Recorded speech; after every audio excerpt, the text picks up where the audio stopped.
بسم اللہ الرحمن الرحیم۔ میں چڑیا کی بات دوست کے گھر پکی کر رہا ہوں۔ جیسے ہی چڑیا کے کانوں میں ابا کی آواز پڑی، چڑیا کو گیت سنائی دینے لگے۔ جب ابا نے چڑیا کی شادی کا ذکر گھر میں کیا تو سب ہی چونک گئے۔ اماں تو اچھل ہی گئی، کہاں بیانے کا سوچ رہے ہو؟ اس نگوڑی کو اپنا آپ تو اس سے سنبھلتا نہیں، شادی جیسی ذمہ داری کہاں نبھائے گی؟ کیوں نہیں نبھا سکتی؟ تمہارے گھر کا کام کرتی ہے، صفائی کرتی ہے، برتن مانجتی ہے، کپڑے دھوتی ہے، تو شادی کے بعد بھی یہ سب کر لے گی؟ کیا تم چاہتی ہو تمہاری ہی نوکری کرتی رہے ہمیشہ؟ استغفر اللہ۔ ظفر کے ابا، کیا شادی کا کام سے ہی نبھائی جاتی ہے؟ بس عقل بھی ضروری ہے۔ میں کچھ نہیں جانتا، اپنے فرض سے فارغ ہونا چاہتا ہوں، مگر انجان لوگوں میں اپنی بیٹی جسے میں عقل بھی کم ہو یوں بغیر سوچے سمجھے رشتہ جوڑ ٹھیک نہیں ہے۔ تمہیں میں پاگل بے وقوف لگتا ہوں؟ ہمارے بڑوں سے 100 سالہ پرانے تعلقات چل رہے ہیں، ان لوگوں سے جانتے ہیں، وہ ہماری بیٹی سیدھی سادی ہے اور وہ بخوشی رشتہ کرنے پر تیار ہیں۔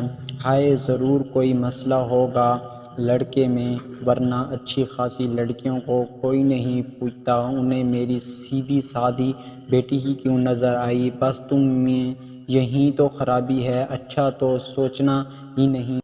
وہ چاہتے ہیں ہمارے تعلقات مضبوط ہو، انہیں ہماری چڑیا جیسی معصوم سیرت لڑکی چاہیے۔ آج کل کی ماڈرن پڑھی لکھی لڑکیوں میں انہیں دلچسپی نہیں ہے، وہ چاہتے ہیں بس سادہ سی ہو، ہمارے ماحول میں رچ بس جائے۔ پھر بھی رشتہ پکا کرنے سے پہلے سوچ لینا۔ میں نے تو سوچ بھی لیا ہے اور فیصلہ بھی کر لیا ہے نا، اس پر کسی رائے کی ضرورت نہیں ہے، نہ کسی سے مشورہ کی۔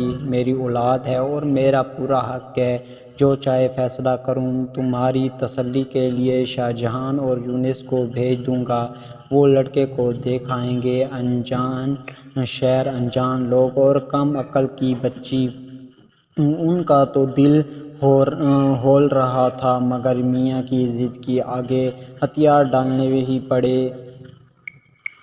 دونوں بیٹے ناراض ہوئے، مگر بیٹیاں خوش تھیں کہ باجو کے کام سے جان چھوٹے گی، اپنے گھر کی ہوگی۔ شاہجہان ان یونس لڑکا دیکھ کر آ گئے تھے، سوائے نظر کی کمزوری کے کوئی عیب نہ تھا۔ اماں کچھ مطمئن ہوئی کہ یونس کی کئی بات پر انہیں اعتبار تھا۔ ابا، اب میری بھی شادی ہوگی، پھر کوئی نہیں کہے گا کہ یہ کم عقل ہے، پاگل ہے، چھوٹے دماغ کی ہے۔ میرا شادی کا جوڑا بھی آئے گا، میں بھی دلہن بنوں گی، میرا دولہا اور دولہا کا سوچ کر وہ شرما گئی۔ چڑیا کا خواب پورا ہو گیا تھا، وہ دلہن بنی بیٹھی تھی، بارات کا انتظار تھا۔ بارات آ گئی، بارات آ گئی، بچوں نے خوب شور مچایا، بس جلدی سے نکاح کروا دو، کھانا کھو دو۔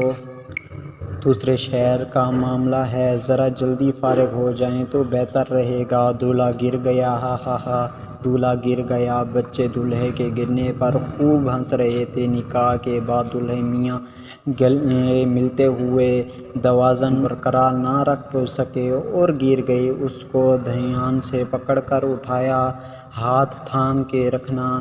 دولہے کے گرنے کا شور سن کر سب آ گئے۔ ہائے، دولہا نابینا ہے، دولہا تو اندھا ہے، دولہے کو نظر نہیں آتا۔ مختلف آوازیں ابھر رہی تھیں، دادو دادو، دولہے کو نظر نہیں آتا۔ سب کہہ رہے تھے وہ اندھے ہیں۔ ہائے، کیا بول رہے ہیں؟ لڑکے والوں کے کانوں میں پڑ گیا تو الٹے قدموں لوٹ جائیں گے، عزت خاک میں مل جائے گی۔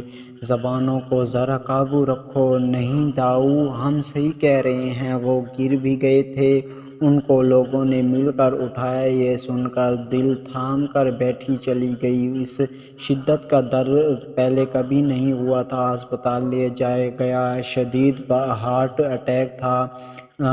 چڑیا کی زندگی کا فیصلہ اہم مرحلے میں داخل ہو گیا تھا۔ رخصتی سے پہلے پتہ چلا کہ بارات لوٹ دیں، انکار کر دیں۔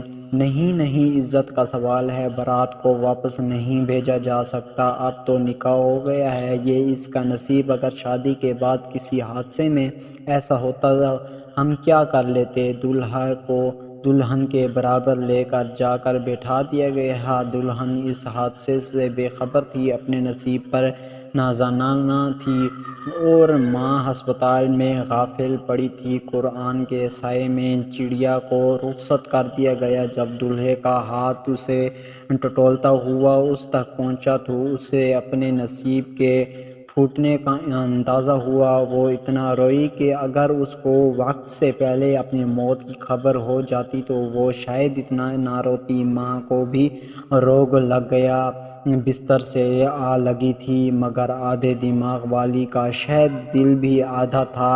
اس نے اپنے بنصیب کے لکھے کو قبول کر لیا تھا۔ مہینے بعد وہ گھر رہنے آئی تو اس کو مطمئن دیکھ کر اماں کی بھی کچھ تسلی ہوئی، مگر زندگی اطمینان کی نہیں، امتحان کی جگہ ہے۔ اماں وہ لوگ میرا ہاتھ پکڑنے کی کوشش کرتے ہیں۔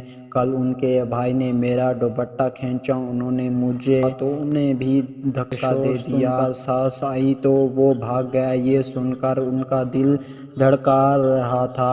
ان کی بیٹی کی عزت کو شدید خطرات لاحق ہو گئے کہ میاں نابینا تھا، اس کی کون تھا، غلیظ نظروں سے کون بچاتا۔ وہاں کے رنگ ڈھنگ دیکھ کر فیصلہ کیا گیا کہ دوزخ میں چھوڑنے سے بہتر ہے واپس لے آیا جائے۔ مہینے بعد واپس لے کر آئے تو حاملہ ہو چکی تھی۔ اس پر بھی مختلف چہماکو جاری تھے۔ ارد گرد والوں کو یہ تکلیف کہ اب مصیبت ڈبل ہو گئی۔ اب راہ راہ کی رخصتی کے غلط فیصلے کا احساس ہو رہا تھا۔ طلاق نہ دی گئی، نہ دلوائی گئی کہ کورٹ کچہری میں عزت کہاں رولے۔ بیٹا بھی ہو گیا تھا، اب پھر سے میکے والوں کی خدمت شروع ہو گئی تھی۔ زندگی دکھوں کے ساتھ رواں دواں تھی۔ مدت بعد ابا بھی دنیا سے رخصت ہو گئے تھے۔ بہنوں کو خیال آیا کہ بھابھیوں کی خدمت کرتی ہیں تو اس سے اچھا نابینا شوہر کی کر لیں۔ سب کی مخالفت لے کر بہنوں نے سسرال روانہ کر دیا۔ بھائیوں نے اس فیصلے پر تعلق ختم کر لیا کہ ہماری مرضی کے خلاف بھیجا ہے، اور اماں نے چپ سادھی لی، مگر سسرال میں ان دو افراد کو برداشت نہ کیا گیا۔ سب کٹیلی نگاہوں سے اسے دیکھتے تھے۔ میاں کا خود برا حال تھا، ان کا کیا خیال رکھتا۔ سارا دن ایک کونے میں پڑا رہتا، ریڈیو سنتا رہتا، اسے کسی سے غرض نہ تھی۔ یہ دھکڑ اسے برداشت نہ ہوئے اور وہ پھر میکے واپس آ گئی تھی، مگر اب بھائی باوجھ رکھنے پر تیار نہ تھے کہ ہماری مرضی کے خلاف کیوں گئی تھی۔ آدھی عقل والی کا پوری عقل والوں نے تماشا بنا رکھا تھا۔ اس نے اپنے سامان سے شادی کا سرخ جوڑا نکال کر اور قبرستان پہنچ کر اپنے باپ کی قبر پر ڈالا، اور اس جوڑے سے جان چھڑا کر اس نے اپنے بیٹے کے ساتھ یہ سوچ کر ایڈی سینٹر کا رخ کیا کہ شاید اب وہ مزید کسی کی عزت کی خاطر آگ میں جھلسنے سے بچ جائے۔